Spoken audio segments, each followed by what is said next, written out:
Retomando las palabras del investigador José Miguel López en su artículo El motín contra Esquilache, cuando Madrid hizo huir a Carlos III, la espontánea rebelión de los madrileños en el año 1766 alcanzó tales dimensiones que llegó a atemorizar al rey Carlos III. Un estudio de sus causas demuestra que la protesta contra el recorte de las capas fue solo la espoleta de un descontento más profundo. Los sucesos ocurridos en Madrid entre el 23 y el 26 de marzo de 1766, conocidos como motín contra Esquilache, y el contexto social, económico y político del Madrid de esos años, protagonizan hoy el programa de la Facultad de Ciencias Económicas y Empresariales de la UNED. Acontecimientos de los que se cumplen 250 años y que la Facultad de Filosofía y Letras de la Universidad Autónoma de Madrid conmemora con una jornada el próximo 7 de abril.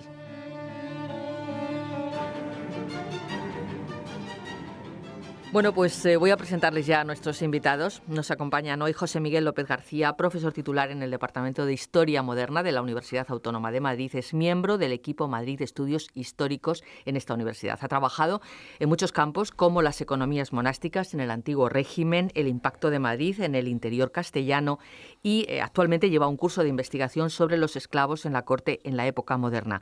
Es autor de un libro, uno de los libros que más describen el tema que hoy vamos a abordar, El motín contra Esquilache, un libro que se publicó en Alianza Editorial en el año 2006. También nos acompaña José Ubaldo Bernardos, profesor del Departamento de Economía Aplicada e Historia Económica de la UNED. Ha trabajado sobre temas de abastecimiento y transporte en la época moderna. Ha sido miembro del equipo Madrid de Estudios Históricos, colaborando en el trabajo dirigido por José Miguel López, titulado El impacto de la corte, Madrid y territorio en la época moderna, que se publicó por Siglo XXI en 1998. Buenos días a los dos, bienvenidos. Buenos Gracias. días. ¿Qué tal? Buenos días. Buenos días. Vamos a hablar, decíamos en la introducción, que detrás de este acontecimiento, el motín contra Esquilache, se escondía una compleja situación social y política, de la que vamos a hablar hoy.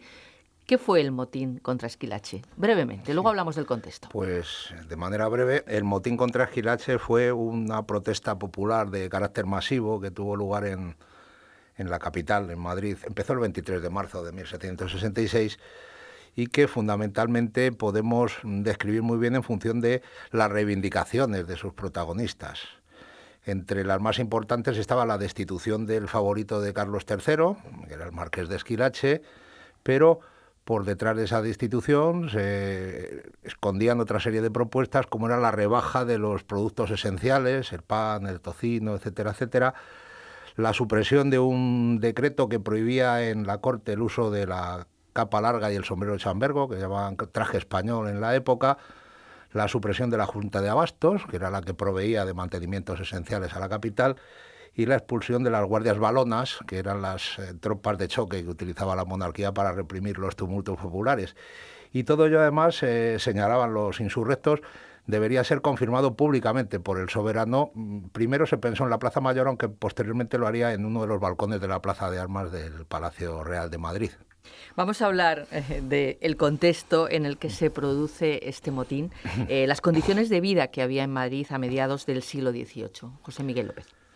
En el Madrid, donde se produce lo que el embajador francés llamó una escandalosa revolución, el motín contra Esquilache, las condiciones de vida de las clases populares eran muy duras.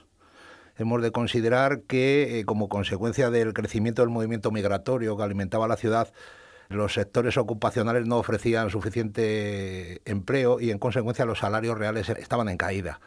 Por tanto, un madrileño de la época ya tenía dificultades en encontrar empleo, pero es que además tenía que pagar cada vez más por los alimentos que consumía, sobre todo porque estaban recargados con impuestos para pagar las ceremonias reales y otra serie de actividades de la corona y las reformas que emprendió el marqués de Esquilache en este periodo. Los madrileños tienen que pagar unos alquileres muy altos por habitaciones de unos 6 metros cuadrados aproximadamente, que es en las que viven, que no tienen saneamiento, ni letrinas, ni nada por el estilo. Y además en este terreno hemos de considerar que las reformas de empedrado que mandó hacer Esquilache, a través de Sabatini, ¿no?, que era su arquitecto, pues repercutieron en una subida del 15% de los alquileres. Y también encareció los combustibles que se utilizaban para iluminar las casas. Asimismo, se prohíbe el uso del traje español por motivos de orden público, es decir, lo que se pretende es que la gente no pueda embozarse, llevar armamento, etcétera. Y claro, esto produce un malestar popular muy grave porque en la época la capa era un producto muy caro. De hecho, había bandas de ladrones especializados en robarlas, ¿no?, que se llamaban capeadores.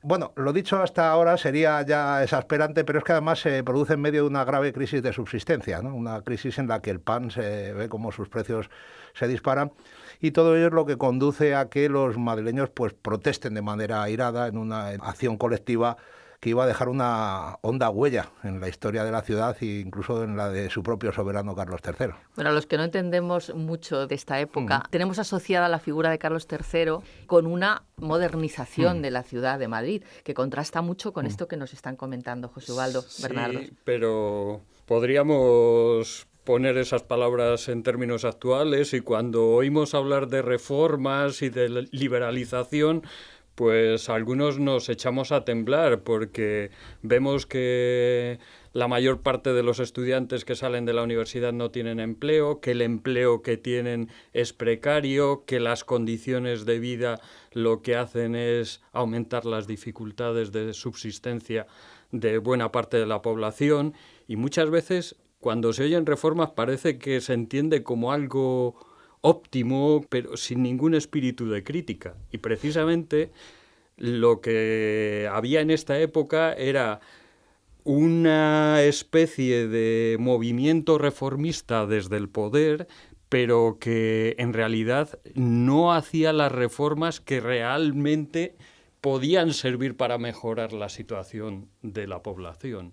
Y de ahí que, por ejemplo, como ha dicho José Miguel, las condiciones de vida de los madrileños, no solamente de los que vivían, sino del aluvión de emigrantes que venían buscando medios de subsistencia, se encontraban con una situación que, por ejemplo, como exponen Enrique Llopis y Héctor García Montero en un artículo de 2011 sobre las condiciones de vida y salarios reales, entre finales del siglo XVII y finales del siglo XVIII, la pérdida de poder adquisitivo había supuesto en torno al 30% durante el siglo, pero cuando se agudiza esta situación es precisamente a partir de mediados del siglo XVIII, coincidiendo con la llegada de Carlos III al poder y coincidiendo con una coyuntura, efectivamente una coyuntura muy mala, de crisis de malas cosechas, pero también con unos problemas ligados a epidemias y a las respuestas siempre timoratas desde el poder para resolver estos problemas. Vamos a incidir más a fondo en la coyuntura agraria, en las medidas políticas en este ámbito del gobierno borbónico. Un lustro de crisis agraria, comentaban ustedes antes de la entrevista. Entre 1760 y 1765 se produce un fenómeno combinado de crisis agraria y al mismo tiempo problemas epidémicos que golpean no solamente a Madrid, sino que golpean a las zonas interiores de España, y esto conlleva pues una situación de escasez que se va agudizando a medida que transcurren las cosechas de 1761, 1762 y sobre todo la nefasta cosecha de 1763, y van acompañados porque como están relacionados con crisis climáticas, de sequías, van acompañados de fenómenos epidémicos que se dan en las poblaciones. Entonces se producen alzas de mortalidad por epidemias, pero que conducen junto con las crisis y las malas cosechas a fenómenos de morbilidad, es decir, a debilidad entre la población que no moría, que se ve impedida para trabajar, que además los precios del pan y de otros productos del mantenimiento esencial han subido y no pueden alimentarse como deben, y en consecuencia tienen que buscar recursos donde sea. Esto fomenta un movimiento migratorio que va buscando, sobre todo en aquellos lugares, las ciudades fundamentalmente, donde hay instituciones asistenciales que les permitan al menos subsistir. y Madrid era precisamente el polo donde mayor atracción tenía estos trabajadores y desposeídos, que podían encontrar o bien algún trabajo ocasional o por lo menos la asistencia de las instituciones caritativas y la asistencia de un cordón, pudiéramos decir, de protección a los consumidores que llevaba a cabo las instituciones como la Junta de Abastos, que subvencionaba, entre comillas, algunos productos para que no estuvieran, pudiéramos decir, a la altura de los costes que tenían en esos momentos, que eran muy elevados. Muy brevemente, un par de cositas. La primera, es importante el problema de la crisis de producción de trigo, etcétera, porque debido a la pérdida de poder adquisitivo de los salarios, se ha producido en Madrid, pero también en otras ciudades de Europa, en esta época, un empobrecimiento dietético muy grande. Entonces, la alimentación de la gente más humilde cada vez depende más del pan, mientras que en ella va perdiendo peso pues el consumo de otros productos muy, muy importantes. El consumo legal de vino, por ejemplo, en Madrid es un chato diario. ¿Y esto por qué es? Porque, vamos al segundo problema, porque el consumo legal de vino se ve grabado con 15 impuestos indirectos, se llaman sisas. Y la carne, y el pescado, claro. Y el aceite. De ahí la palabra sisa, entonces. Claro. Y entonces los madrileños empiezan a comer unos productos, casquería, etcétera, que hoy en día consideramos típicos de Madrid, pero que son la prueba del empobrecimiento dietético que tenían estas gentes, ¿no? Y como antes señalábamos, además, el problema de las reformas que se tratan de aplicar en esta situación de crisis no es que se trate de adecentar la ciudad para que esté, como pensaban los ilustrados, en consonancia con la presencia de su católica majestad, el rey de España, sino quién iba a pagar esas reformas. Y el problema es que todas ellas, y lo mismo que he dicho antes con las ISAs, pues se realizan a base de sobrecargar, de imponer cada vez más impuestos a las clases populares. De ordinario, por ejemplo, cuando Carlos III llega, hace una entrada real en Madrid, o cuando su hijo se casa unos años después, hay una boda real. ¿Cómo se paga eso? Pues fundamentalmente el ayuntamiento suscribe un préstamo y los intereses del préstamo se pagan mediante la recaudación de un nuevo impuesto indirecto que grava el consumo de las clases populares. Esto es lo que hace que los madrileños no sean, como decían en la época, niños que lloran cuando se les lava, sino que lo que no podían es seguir aguantando el precio del jabón y de los productos que se usaban para tal fin, ¿no? Vamos a hablar ahora de la típica capa y sombrero. ¿Qué ocurre? ¿Por qué se prohíben, lo decían ustedes, por temas de seguridad? ¿Qué medidas se adoptan por parte de la policía urbana contra las capas y los sombreros en Madrid?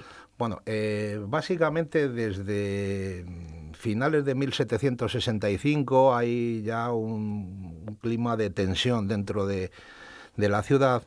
Y en ese clima de tensión, la carroza de Esquilache en la Navidad es rodeada por una serie de sujetos que van provistos de capas largas y que le insultan: muera Esquilache, abajo el favorito, etcétera, etcétera.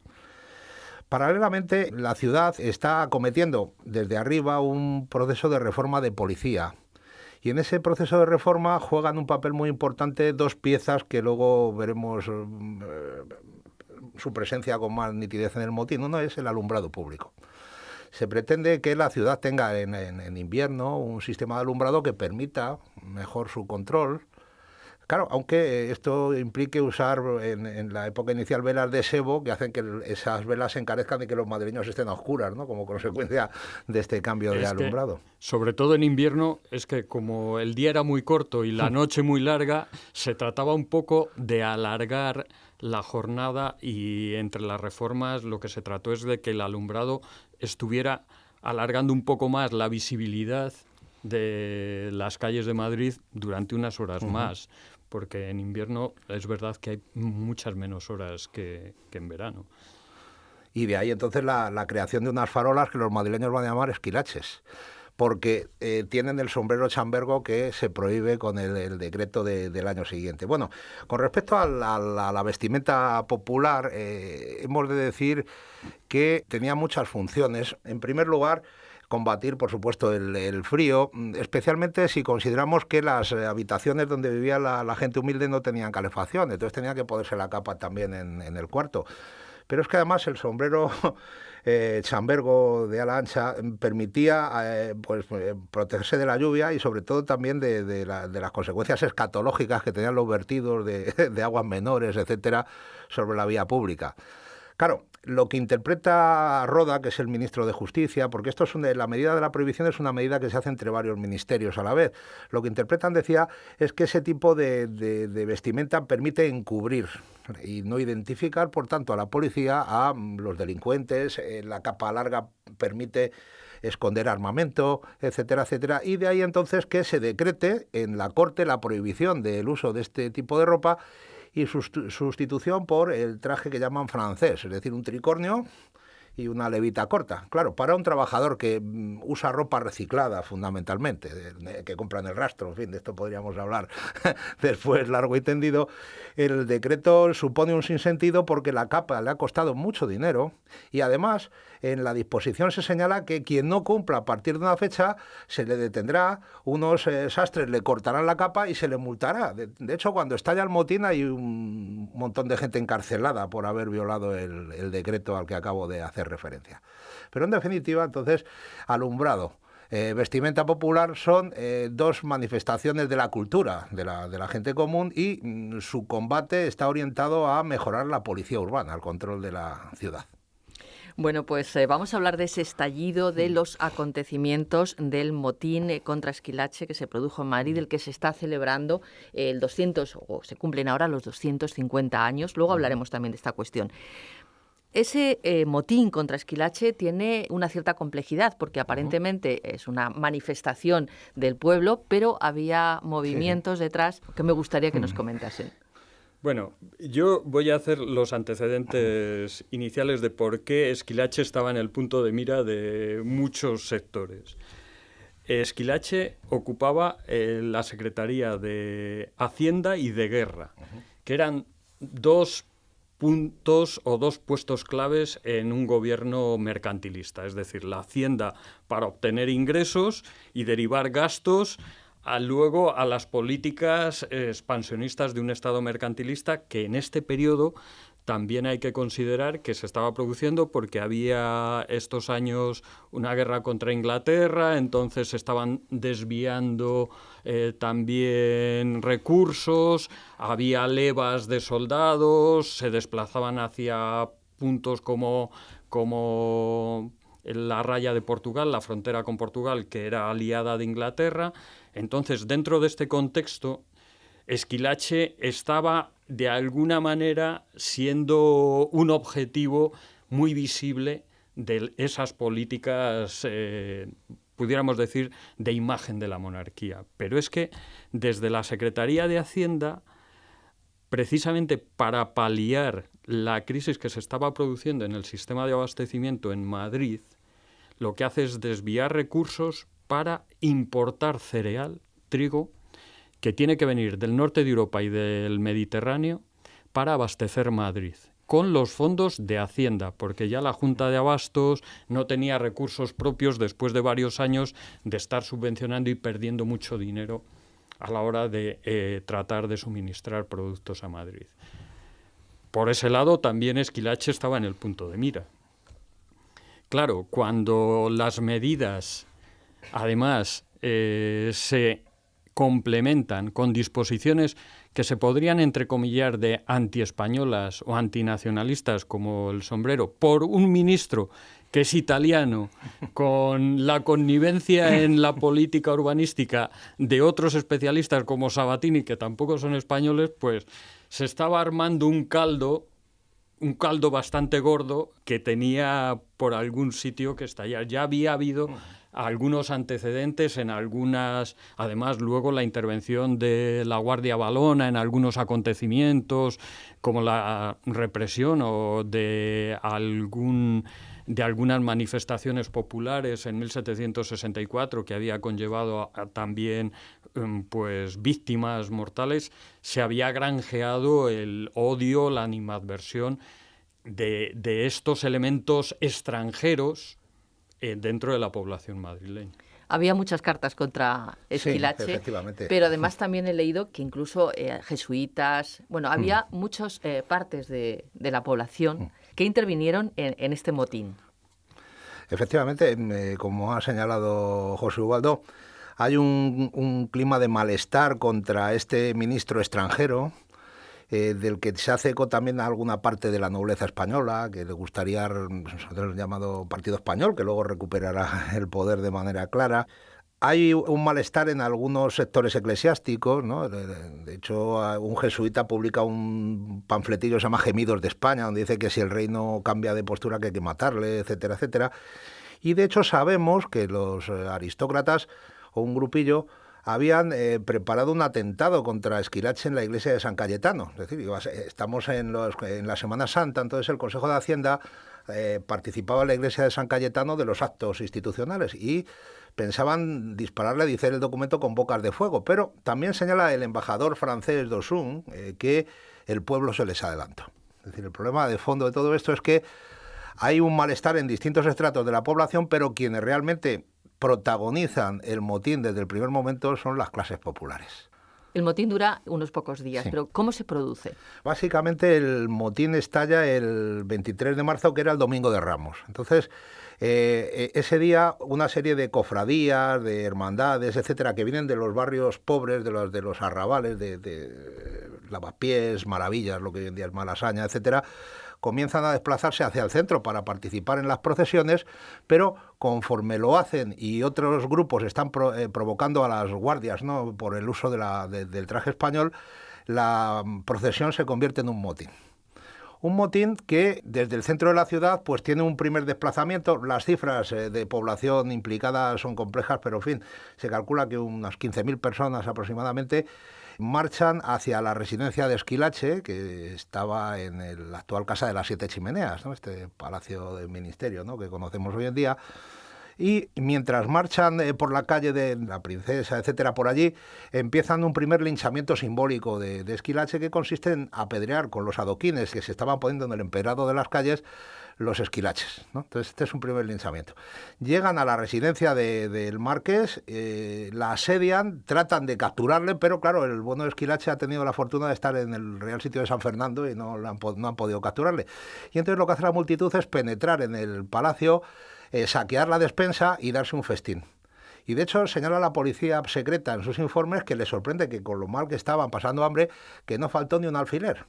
En realidad esto no es así. Lo que se llevan también del palacio es un cuadro con el retrato del marqués que desplazan a la Plaza Mayor, que era el escenario donde se realizaban las ejecuciones públicas, y allí lo queman como si fuera simbólicamente como si fuera un hereje, un sujeto que ha cometido un crimen de lesa majestad. Y utilizan para ello la madera de la Casa de la Carnicería, que se estaba reformando en aquellos momentos, ¿no?, como hoy en día también, por cierto. Entonces, la noche del 23, la gente ha ocupado ya la ciudad, se ha metido en las tabernas, empieza a pedir vino, que pague Esquilache, dando gritos, y sobre todo el motín se reactiva el día 24, cuando en el centro de la ciudad ahora se concentra una multitud todavía mayor de gente, que quiere ir a Palacio para que el rey confirme públicamente lo que piden. En Palacio hay un consejo de guerra rápido, no saben qué hacer. Bueno, ¿qué hacemos? Los matamos, los acuchillamos, los bombardeamos y de repente descubren que la ciudad no puede ser defendida por la guarnición que tiene. Y en ese terreno entonces la multitud se desplaza por lo que hoy en día es la calle Mayor, entra en la plaza de armas del Palacio Real y allí una serie de emisarios populares, un zapatero, un calesero, etcétera, le trasladan a Carlos III sus peticiones, que es, como les señalé anteriormente, por la destitución del favorito y su sustitución por un ministro español, la rebaja de los mantenimientos, la expulsión de las guardias valonas, la supresión de la Junta de Abastos, fundamentalmente. El movimiento tiene un éxito completo. Carlos III se ve obligado, no va a la Plaza Mayor, pero se ve obligado a salir a un balcón y, según dicen las crónicas, llorando como un niño, concede todas las peticiones de los insurrectos. Posteriormente la ciudad ya es una fiesta, pero por la noche Carlos III abandona, huye de la ciudad con su familia y se va al Real Sitio de Aranjuez temiendo que todavía la cosa se va a agravar más. y es por eso que ya los 2 días siguientes la ciudad es ocupada por la multitud, que comienza a poner en práctica su idea de buen gobierno, quitan los impuestos que se pagaban por los alimentos esenciales, incluso hacen una constitución en la Puerta de Toledo hablando de cómo será el futuro la ciudad, etcétera, etcétera. Y paralelamente envían a través del gobernador del Consejo de Castilla a otro calesero que se llama Avendaño, a Aranjuez, para que hable con Carlos III, y este le señala que si la gente antes de las 5 de la tarde se desmoviliza, no va en cuadrilla, etcétera, él cumplirá todo lo que se le ha pedido. De tal manera entonces que el Jueves Santo ya se celebra una procesión que vuelve a escenificar el regreso al orden tradicional dentro de la ciudad. Aquí acaba todo, Carlos III rectifica. ¿Qué pasa con Esquilache? ¿Qué consecuencias o se extiende este motín fuera de la corte? ¿Tiene consecuencias fuera de Madrid? José Ubaldo. Esquilache tiene que salir de Madrid.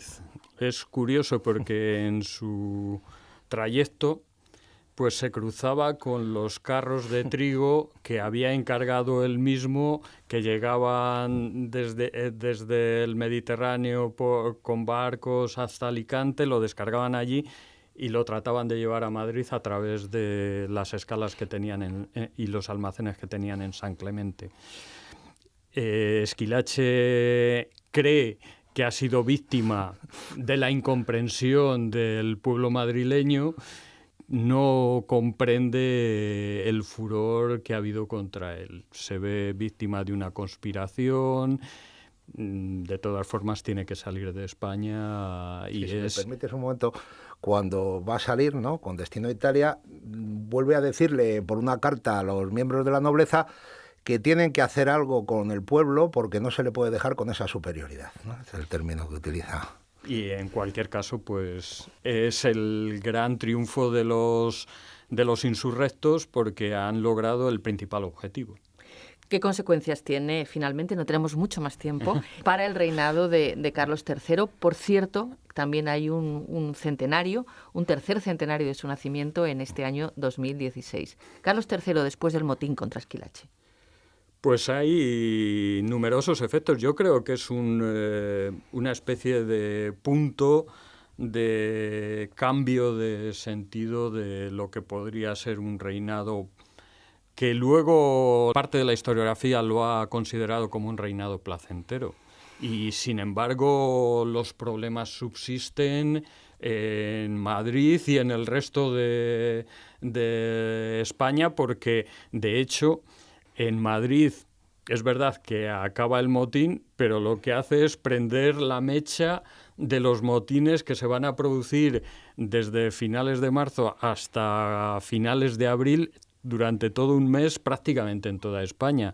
El historiador Corona Baratec ha contabilizado más de 120 motines, solamente por documentación, pero seguro que se habría extendido mucho más. Todos con elementos muy comunes, como era la protesta contra el encarecimiento de la vida, contra los efectos de la crisis económica que se había transformado en una crisis social y al mismo tiempo los intentos de que se retornara un buen gobierno en materias esenciales como el abastecimiento, la corrupción que había en los municipios y en el manejo de elementos de sostenibilidad pública como eran los pósitos y otros apartados del gobierno de las ciudades y de los pueblos. Bueno, y dentro de Madrid, evidentemente, aunque la multitud triunfa, y esto lo tenemos probado porque la capa larga se sigue usando, yo he visto en un documento hasta en verano de comienzos del siglo XIX lo llevaba la gente y nadie la paraba por decir lo contrario, para la gente común va a tener una serie de repercusiones muy importantes. Primero porque uno de los chivos expiatorios de la protesta popular van a ser los pobres. Entonces, el motín confirma las sospechas de los ilustrados acerca de que hay que reprimir y criminalizar a los sin techo, a los parados, y entonces Madrid comienza a practicar cacerías de pobres todos los años, ¿no? Se abren las levas de pobres periódicamente. En Madrid llega a haber 4 instituciones que cazan pobres en sus calles.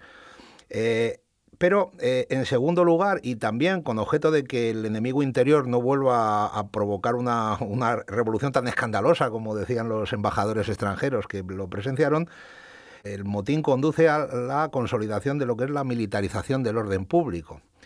Nosotros tenemos la imagen, por ejemplo, del Madrid de comienzo del 19, de parejitas que van paseando por un jardín y entonces la pareja está compuesta por una criada y un soldado. Y esa imagen es totalmente certera porque, en primer lugar, el servicio doméstico era el que daba más trabajo a los madrileños de la época. Un 20% de la población trabajaba en ese ámbito. Pero la presencia del soldado del brazo de la muchacha tampoco es casual. Y es que Madrid se convierte, tras el motín, en el mayor acuartelamiento del Imperio Español. Consideren ustedes que a comienzos del siglo XIX había un soldado por cada 17 habitantes. Creo que estos dos elementos, unidos a la expulsión de los jesuitas y a medidas represivas, pues nos pueden dar una imagen de las consecuencias que tuvo este tumulto popular. Bueno, pues están interesados en seguir aprendiendo sobre el motín contra Esquilache, las causas, las consecuencias, todo lo que se gestaba en esta etapa del reinado de Carlos III. Pueden acudir a una jornada que se va a celebrar el próximo 7 de abril a las 11 de la mañana, organizada por el Taller de Historia Social de la Universidad Autónoma de Madrid, que se va a celebrar en la Facultad de Filosofía y Letras, precisamente para celebrar este 250 aniversario del motín contra Esquilache. En esta jornada van a participar nuestros dos invitados y otros expertos que nos aportarán todavía más cuestiones que quedan pendientes, lógicamente, hoy y que no hemos podido abordar. Claro, porque el motín tiene muchas implicaciones, tiene unas causas profundas que hay que analizar más detalladamente. Hay investigaciones que han actualizado algunas de las explicaciones. Y yo creo que hay que resaltar algunos aspectos, como va a comentar ahora mi compañero José Miguel. Efectivamente, en el taller ustedes podrán ver las modalidades de protesta laboral que existían en los talleres madrileños de la época, una conferencia a cargo de un reputado colega que se llama José Nieto Sánchez. También van a tener una charla sobre las mujeres que tuvieron un papel fundamental en el motín y que va a estar a cargo de Victoria López Barahona, que acaba de leer una tesis magnífica sobre trabajadoras madrileñas en el siglo XVIII. Y por último, Álvaro París nos hará una revisión de las consecuencias en la cultura política de las clases populares del motín hasta las matanzas de frailes que tuvieron lugar en 1834. Pues muchas gracias a nuestros dos invitados. Les recuerdo, Taller de Historia Social, Universidad Autónoma de Madrid, jornada dedicada al motín contra Esquilache por su 250 aniversario en la Facultad de Filosofía y Letras el próximo 7 de abril a las 11 de la mañana. Gracias a los dos. Muchas gracias.